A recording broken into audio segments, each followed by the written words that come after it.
Біздер адамдар кейде ерлі зайыптылар жақсы көрем деп сөзбен айтса, әйелі риза болып қалады.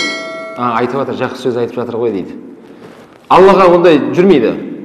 Алла мен сені жақсы көремін деп былай образға кіріп отырмаңыздар.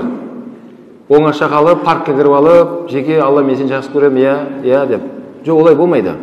Алланы жақсы көру, оны айтқан істеумен болады, бауырлар. Алла не бұйырды саған? Не бұйырды? Намаз оқы деді. Ораза ұста деді. Атаның қартайған шағында уф деп оларды кейіс білдіріп, олардың жүрегін ауыртпа деді. Оларға мейірімді бол, жұмсақ мәміле жаса деді. Өмірден өтіп кеткен болса,